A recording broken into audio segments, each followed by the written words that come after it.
भगवान शिव का नारद जी के द्वारा सब देवताओं को निमंत्रण दिलाना, सबका आगमन तथा शिव का मंगलाचार एवं ग्रह पूजन आदि करके कैलाश से बाहर निकलना। नारद जी बोले, हे विष्णु शिष्य, हे महाप्राज्ञ, हे तात, हे विधे, आपको प्रणाम है।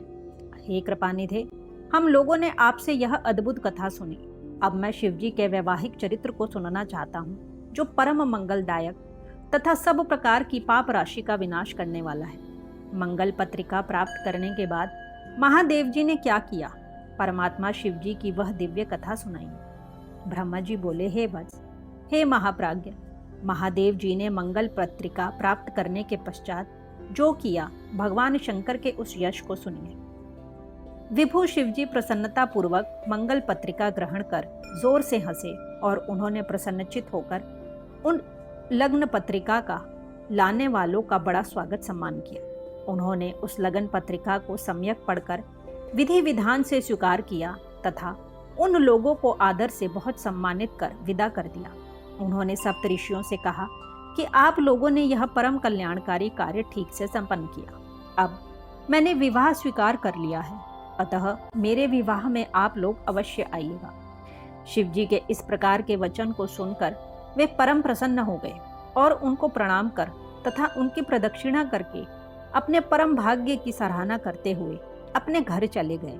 हे मुने, तब महान लीला करने वाले देवताओं के सहित देवेश्वर प्रभु शिवजी ने लौकिकाचार का आचरण करते हुए शीघ्र आपका स्मरण किया। उस समय आप अपने सौभाग्य की प्रशंसा करते हुए बड़ी प्रसन्नता के साथ वहां आए और हाथ जोड़कर सिर झुकाकर विनम्रता से उन्हें प्रणाम करते हुए बारंबार जय शब्द का उच्चारण कर अपनी उनकी स्तुति की।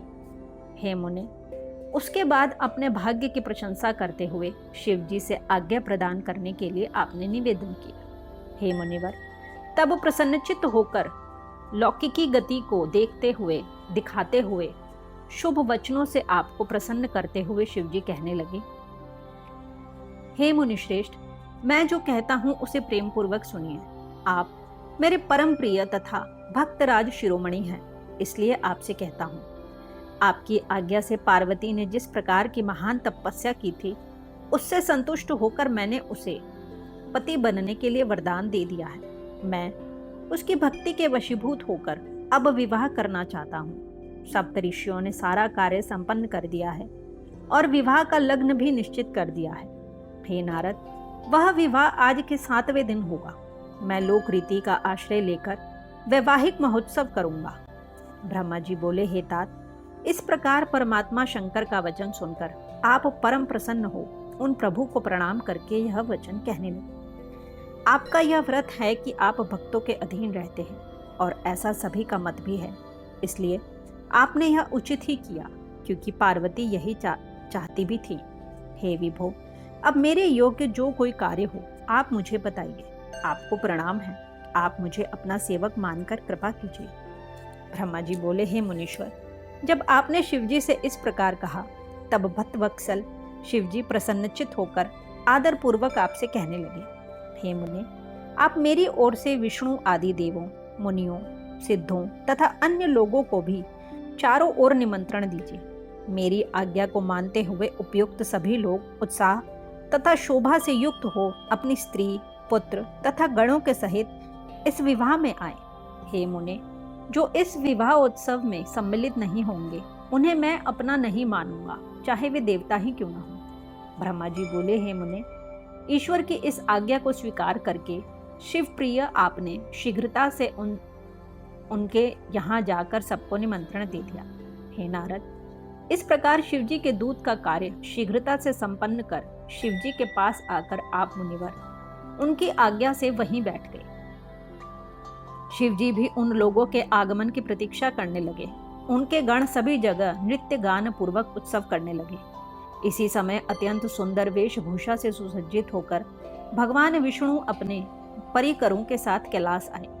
वे अपनी भार्या तथा पार्षदों के साथ भक्ति पूर्वक प्रणाम कर उनकी आज्ञा प्राप्त करके प्रसन्नचित हो बैठ गए। उसके बाद मैं भी अपने गणों के साथ प्रसन्नता पूर्वक कैलाश पर्वत पर गया और प्रभु को प्रणाम करके अपने गणों सहित आनंदित हो बैठ गया।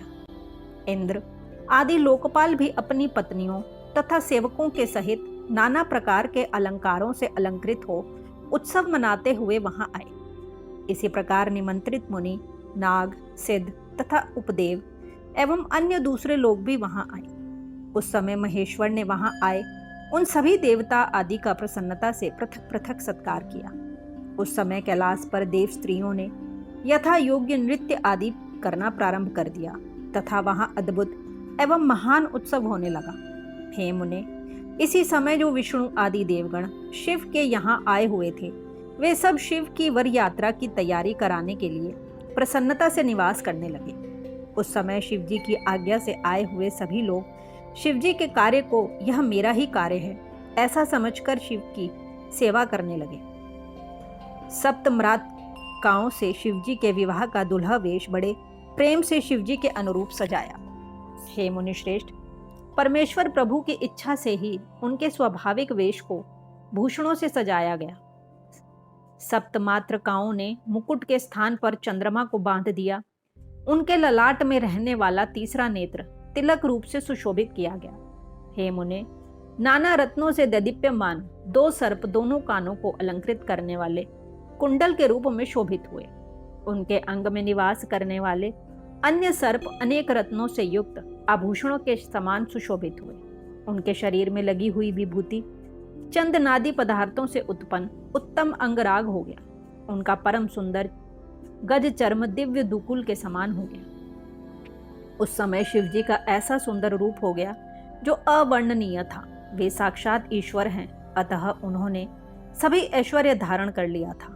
उस समय सभी देवता, दानव, नाग, पन्नग, अप्सराएं तथा महर्षिगण उत्सव से युक्त होकर शिव जी के समीप जाकर प्रसन्न हो कहने लगे, हे महादेव, हे महेश्वर, हिमालय पुत्री महादेवी पार्वती से विवाह करने के लिए आप हम सभी के साथ कृपा पूर्वक प्रस्थान करें। तदुपरांत शिव तत्व को जानने के कारण प्रसन्न चित्त वाले विष्णु ने भक्ति पूर्वक शिव जी को प्रणाम कर उस प्रस्ताव के अनुरूप कहना प्रारंभ किया। हे देव देव, हे महादेव, हे शरणागत वत्सल, आप अपने भक्तों का मनोरथ पूर्ण करने वाले हैं, अतः हे प्रभु मेरा निवेदन सुनिए। हे शंभो, हे शंकर, आप ग्रह्य सूत्र की विधि से गिरीश सुता देवी पार्वती के साथ अपने विवाह का कर्म कीजिए। हे हर, यदि आप ग्रह्य सूत्र की विधि से विवाह कर्म करेंगे तो सारे लोक में इसी प्रकार से विवाह की विधि प्रसिद्ध हो जाएगी। हे नाथ, इस लोक में आप अपने यश की घोषणा करते हुए कुल धर्म के अनुसार मंडप स्थापन तथा नांदी मुख कृत्य प्रसन्नता पूर्वक कीजिए। ब्रह्मा जी बोले, विष्णु के द्वारा इस प्रकार कहे जाने पर परमेश्वर शंकर जी ने समस्त लौकिकाचार मुझ ब्रह्मा के द्वारा संपन्न करवाया। हे नारद, उन्होंने सारे अभ्युदय का कार्यभार मेरे ऊपर सौंप दिया और मैंने भी मुनियों के साथ प्रेम पूर्वक सभी कृत्यों को पूरा किया। हे महामुने, कश्यप, अत्रि, वशिष्ठ, गौतम, भागुरी, गुरु, कणव, बृहस्पति, शक्ति, जमदग्नि, पराशर, मार्कंडेय, शिलापाक, अरुणपाल, अकृतश्रम, अगस्त्य, चयवन, गर्ग, शिलाद, दधीची, उपमन्यु, भरद्वाज, अकृतवर्ण, पिपलाद, कुशिक, कौत्स, शिष्यों के सहित व्यास, ये तथा अन्य बहुत से ऋषिगण शिवजी के समीप आए और मेरी प्रेरणा से उन्होंने विधिवत क्रिया संपन्न की।